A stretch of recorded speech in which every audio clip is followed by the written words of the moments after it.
দুনিয়ার সংজ্ঞাটা শুনেন। আপনি এই দুনিয়াতে আপনি যাকে সবচেয়ে বেশি মহব্বত করেন, আপনাদেরকে দুনিয়ার একটা সংজ্ঞা বলতেছি আর কি, দুনিয়া কি কাকে বলে।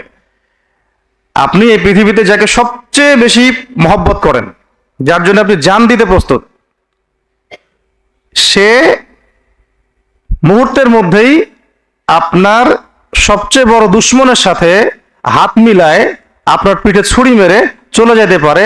দিস ইজ কল্ড দুনিয়া। এর নাম দুনিয়া। এটাই দুনিয়া। সংখ্যাটা আরেকবার বলতেছি।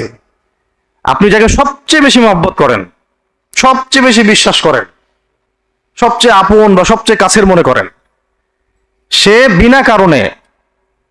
বিনা কারণে আপনার সবচেয়ে বড় শত্রুর সাথে হাত মিলায় আপনার পিঠের পিছনে ছুরি মেরে দিয়ে চলে যেতে পারে। এর নাম দুনিয়া। আর সমাজ, নেতা, জাতি, শিক্ষা ব্যবস্থা, সরকার, এগুলোকে আমাদের মাঠে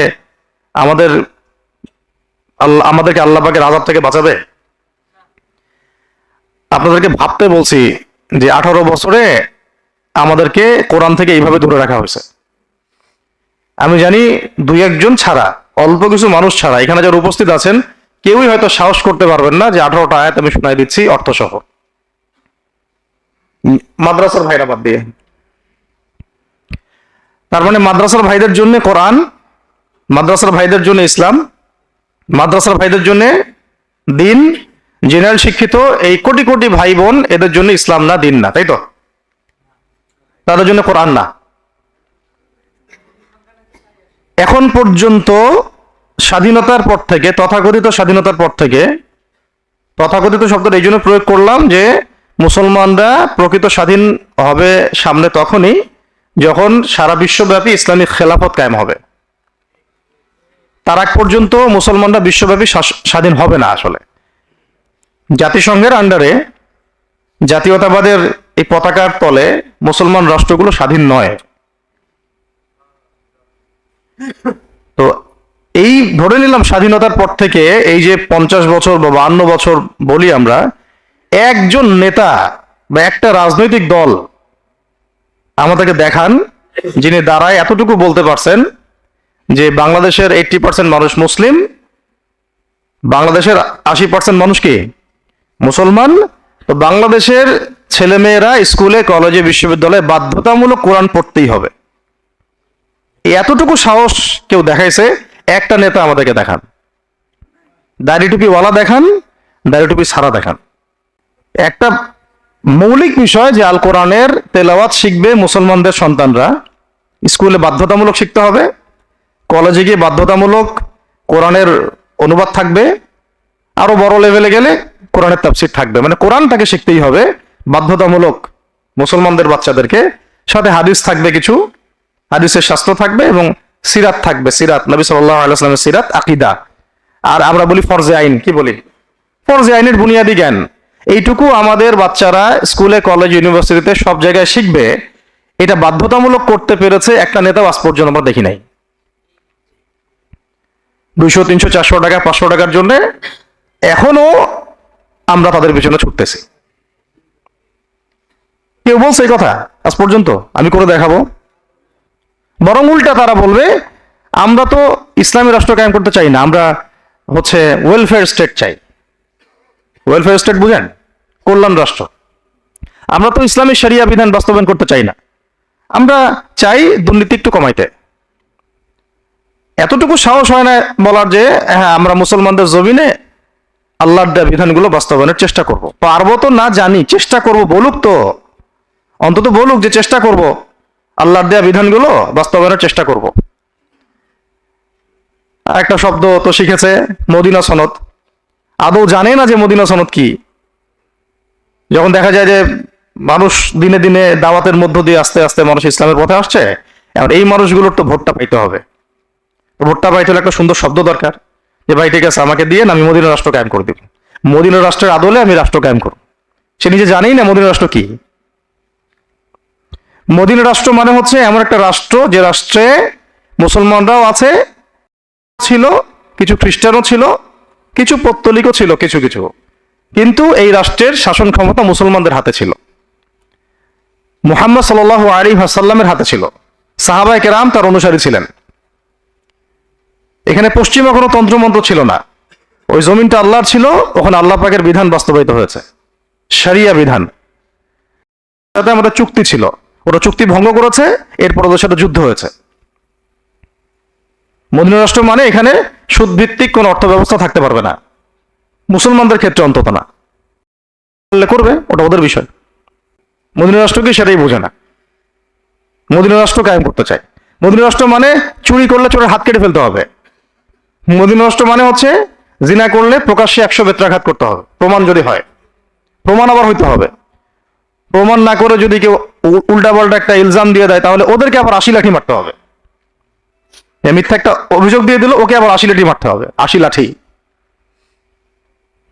মদিনা রাষ্ট্র মানে হচ্ছে ব্যভিচার হইলে রজম, মদপান হইলে বেত্রাঘাত। মদিনা রাষ্ট্র মানে যে রাষ্ট্রের মধ্যে নবী সাল্লাল্লাহু আলাইহি ওয়াসাল্লামের আদর্শের বিপরীতে কেউ নতুন কোন আদর্শের কথা বলতে পারবে না। আর নতুন করে কেউ নবুয়ত দাবি করা তো বহুত দূরের কথা। কেউ মুরতাদ হয়ে গেলে মৃত্যুদণ্ড, ধর্ষণ করলে মৃত্যুদণ্ড, ডাকাতি করলে একদিকের হাত কেটে ফেলবে, একদিকের পা কেটে ফেলবে। মদিনা রাষ্ট্র বুঝে? মদিনা রাষ্ট্র কাকে বলে? মদিনা সনদ অনুযায়ী মদিনা রাষ্ট্র করব। ইস্তেহার এত সহজ? কেন সহজ না? কারণ এই রাষ্ট্রের জনগণের বুনিয়াদি ইসলামের যে আলো বা ইস্তেকামা, সেটা আমরা এখন পর্যন্ত হাসিল করতে পারি নাই। সবার আগে এই রাষ্ট্রের জনগণ মানে সমাজের জনগণকে অন্ততপক্ষে 5 ওয়াক্ত নামাজি বানাইতে হবে। দ্বিতীয় হচ্ছে শিক্ষা ব্যবস্থার মধ্যে কোরআন, হাদিস, আকীদা, সিরাতকে ঢুকাই দিতে হবে। দিয়ে প্রত্যেকটা ডিপার্টমেন্টে কোরআন, হাদিস, আকীদা, ফিকহ, ফরজে আইন এইসবের জ্ঞানে এই প্রজন্মকে জ্ঞানী করে তুলতে হবে, সমৃদ্ধ করতে হবে। অর্থনৈতিক বিষয়গুলোর মধ্যে থেকে সুদকে আস্তে আস্তে মাইনাস করতে থাকতে হবে। সুদী এনজিও, সমকামী এনজিও, এই সবগুলো দরজা বন্ধ করে ফেলতে হবে। পররাষ্ট্রনীতির ক্ষেত্রে গিয়ে ইসলামের সাথে অনুকূল যে রাষ্ট্রগুলো, সেগুলোর সাথে আমাদের বন্ডিং বাড়াতে হবে। সমাজের মধ্যে ইনসাফ কায়েম করা, ভালো মানুষ হিসেবে তৈরি করা, ওলামায়ে কেরামদেরকে স্পেস দেওয়া, দাওয়াতের ক্ষেত্রকে বেগবান করা, রাষ্ট্রীয়ভাবে ইসলামের দাওয়াত প্রচার করতে হবে। Media, print media, electronic media, এগুলো দিয়ে ইসলামের প্রচার করতে হবে। মানুষের মাথাটাকে আল্লাহর দাসত্বের দিকে নিয়ে আসতে হবে।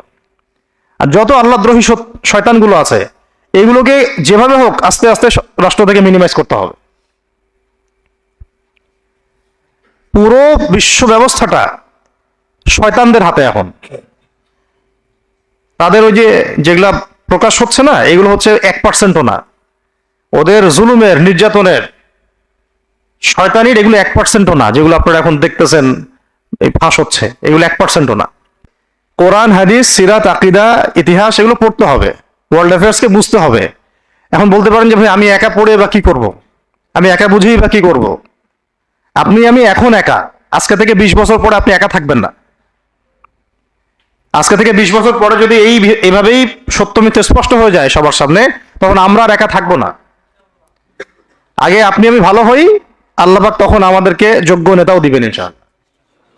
যোগ্য সময়, যোগ্য পরিবেশ সব আল্লাহ পাক ব্যবস্থা করে দিবেন। কিন্তু আমরা তো এখন এক ভাষায় কথা বলতে পারছি না, একই ভাষায় তো সবাই কথাই বলতে পারছি না। আর আমরা ওদের কাছে হুজ্জাত হয়ে গেছি, দলিল হয়ে গেছি। ওদের মতবাদগুলো আমরা বরণ করে নিয়েছি বিধায় ওরা বলতে পারে যে তোমাদের মধ্যেই তো বহু মানুষ আমাদের মতবাদগুলো নিয়ে নিয়েছে। ওরা কি কম বুঝে ইসলাম? তোমরা একাই বুঝো ইসলাম? এইটাই সমস্যা। বরং এখানে এই গোষ্ঠী তো আরো বড় অপরাধী আমি মনে করি। সত্য মিথ্যা স্পষ্ট হওয়ার পরেও তাদের মতবাদগুলোর পূজা করেছি আমরা, এবং আমরা ওদের জন্য হুজ্জাত হয়ে গেছি যে এটা হালাল, জায়েজ, এবং এটাই আমাদের তরিকা। আর সিরাতের কথা যারাই বলছে তাদেরকে আপনারা কোণঠাসা করার চেষ্টা করছেন। একটা বিষয় বুঝেন, আপনি রুখসাতের কথা বলছেন, মন্দের ভালোর কথা বলছেন যে আচ্ছা অন্তত পক্ষে যদি আমি একটু ক্ষমতা পেয়েও যাই তাহলে আমি এটাকে ইসলামের জন্য কাজে লাগাবো। ওকে ফাইন, কাজে লাগিয়ে আপনি কি করবেন? কাজে লাগিয়ে আমি ইসলামের দাওয়াতের কাজ করব। ভালো, তো সেই দাওয়াতের কাজ তো আমরা এখনই করতে পারি। আপনি মিম্বর থেকেই করতে পারেন। যে মিম্বরের উপরে এই যে আমি এখানে বসে কথা বলছি, আমি স্বাধীন এখন। আমার উপরে জাতিসংঘের কোনো কর্তৃত্ব নাই। আমি যে কথাগুলো আপনাকে বলছি এটা আমি এখন স্বাধীনভাবে বলছি, এটা আমি এই কথাটা পার্লামেন্টে বসে বলতে পারবো না যে আমি এখন বললাম। কে স্বাধীন? আপনার মেম্বার না আপনার পার্লামেন্টের সিট? তাহলে এইভাবে কেন ব্যাখ্যা করেন? আর আমাদের চেয়ে বড় স্বাধীন তো তারা ছিল যারা পুরো সাম্রাজ্যবাদী শক্তির সাথে সরাসরি যুদ্ধ করেছে। ওদেরকে আপনারা বলছেন মোল্লা, মোল্লারা রাষ্ট্র কায়েম করে দেখাই দিচ্ছে কিভাবে করতে হয়। এই ভারতীয় উপমহাদেশের মধ্যে তাদের মতো শক্তিশালী কোনো রাষ্ট্র নেই এখন। তাদের মতো ইমানওয়ালা, হিম্মতওয়ালা, গার্ডসওয়ালা, আত্মসম্মান বোধের, আল্লাহর কালিমা উঠতেছে এরকম কোন রাষ্ট্র এখন ভারতীয় উপমহাদেশে নাই। পাকিস্তানও না, ভারতের তো হদিসই নেই এখানে, শেষ, হিসেবেই নাই সে। কিন্তু তারা যেটা করতে পারবে আপনি সেটা করতে পারবেন না। তারা যেটা 50 বছর আগে বুঝতে পেরেছে ওইটা বুঝতে এই জাতির এখনো 50 বছর লাগবে, তাও বুঝতে পারে কিনা আল্লাহ ভালো জানেন। এখন কথা হচ্ছে যারা একটা বড় খেদমত করে বা বড় কিছু বলে বা সত্য মিথ্যা স্পষ্ট করে, আমি সেটা করতে পারি না তাই বলে তাদেরকে আমি কেন আন্ডারএস্টিমেট করব? ঠিক আছে, এখন আমাদের কাজ কি? নিজেরা আমরা দিনের সঠিক জ্ঞান হাসিল করব, এই জ্ঞান অনুযায়ী আমল করব এবং মানুষকে সচেতন করার চেষ্টা করব। এখন আপনি সরাসরি মানে দেন কিছু করতে পারবেন না, সেটা আমিও জানি, আমরাও জানি, কিন্তু অন্তত সত্য মিথ্যাটা স্পষ্ট তো করা উচিত। কিছুই বলতে পারছি না আমরা বৈশ্বিক পরাশক্তিদের বিরুদ্ধে, কোনো পদক্ষেপ নাই, কোনো মতবাদ নাই, কোনো আদর্শ নাই, কোনো রেভলিউশন নাই। আমাদের এই যুবক ভাইদেরকে ঘুম থেকে জাগতে হবে। পশ্চিমা তন্ত্রমন্ত্রগুলো আপনাদেরকে কাঙ্ক্ষিত লক্ষ্য অর্জন করতে দিবে না। কিন্তু যদি আপনি বলেন যে ভাই আমি সবই বুঝি, কিন্তু আমি হিকমা প্রজ্ঞার কথা চিন্তা করে অথবা জনসমর্থন বা জনসচেতনতার কথা চিন্তা করে আমি এখানে দাওয়াতের উদ্দেশ্যেই কাজ করছি, তখন আপনাকে আমি বলবো যে ঠিক আছে, আপনি সময় নেন,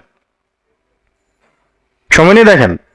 দেখ, ডিপ কথা আমি এখানে বলতে চাই নাই, একটা জায়গা থেকে কথাটা এদিকে আসছে যে শুধুমাত্র শোনেন, ইসলামী বিধান, আল্লাহ পাকের জমিনে আল্লাহর বিধান বাস্তবায়ন, পুরো ইসলাম কায়েম অনেক বড় টপিক, অনেক বড় সাবজেক্ট। শুধু একটা ইসলামপন্থী রাষ্ট্রে, মুসলিম প্রধান রাষ্ট্রে শিক্ষা ব্যবস্থাতেই আপনাদেরকে কোরআন শিখতে দেওয়া হয় নাই। বাস আপনি ভাবতেছেন যে এইভাবে হেলায় ফেলা এইভাবেই চলতে থাকলে আমি একদিন না একদিন বাংলাদেশে ইসলামের পতাকা উড়বে কোনো একদিন। তারপর কি জানি বলেন, এদেশের আকাশে কালিমার পতাকা উড়বে। এটা কোনো একদিন এদেশের আকাশে না ভাই, কোনো একদিন জেরুজালেম থেকে সারা বিশ্বেই উড়বে। এটা তো সত্য কথা, কিন্তু এই মেহনতটা যে রাস্তায় এটা উড়বে, এটা সেই রাস্তা না। তো এইভাবে আমরা করব জয়, যে গানটা আছে, ওই কোনো একদিন জয় করব করব করব স্বপ্নই দেখতে থাকা যায়। আর মোল্লা মুন্সিরা 20 বছরে করে দেখাই দিছে, যাদেরকে মোল্লা মুন্সি বলে টিটকারি মারেন, জঙ্গি সন্ত্রাসী টন্ত্রাসী বলেন, ওরা করে দেখাই দিছে, 20 বছর লাগে নাই। আমি বলতে পারেন যে ওইটা তো ওই প্রেক্ষাপট এখানে নাই, তো ঠিক আছে, ওই প্রেক্ষাপট নাই বুঝলাম। এখানে কি গণতান্ত্রিক ভাবে ভাই ভাই মারামারি করে জান নেওয়ার প্রেক্ষাপট আছে? তখন নেন কেন? ডেমোক্রেটিক পদ্ধতিতে গিয়ে রাস্তায় নেমে মারামারি করে যখন জান যায় তখন সমস্যা হয় না? তখন কোনো সমস্যা হয় না। তখন আবার অমুসলিম মরলে শহীদ হয়ে যায়, অমুসলিম মরলেও শহীদ হয়ে যায়। কি সার্কাস! কথা হচ্ছে যে এই সিস্টেমটাকে ভাঙতে হবে। আমার কথা কি বুঝতে পারছি আপনাদেরকে? সিস্টেমটাকেই ভাঙতে হবে। এই সিস্টেমকে ভাঙার জন্য দরকার জনসমর্থন, জনমত। প্রত্যেকটা মানুষকে ভিতরের চোখ দিয়ে দেখা শিখতে হবে এবং বিশ্ব ব্যবস্থার সাম্রাজ্যবাদী মোড়ল যারা, তাদের বিরুদ্ধে আমাদেরকে দাঁড়াতে হবে। আমাদের লড়াইটা আঞ্চলিক বা আমাদের ভাইয়ে ভাইয়ের লড়াই না। আমরা যে লড়াইটা করতেছি এটা ভাই ভাই লড়তেছি আমরা এখন। এই ভাই ভাই লড়ানোর জন্যই তো ওরা এই পদ্ধতিগুলো দিয়েছিল। অথচ আমাদের সবাইকে এক হওয়া দরকার একটা জায়গায়, যে আমরা লড়বো আঞ্চলিক শক্তি, মানে আঞ্চলিক যারা আধিপত্যবাদী তাদের বিরুদ্ধে এবং বৈশ্বিক সাম্রাজ্যবাদী শক্তির মূল শেকড়ের বিরুদ্ধে। কারণ বৈশ্বিক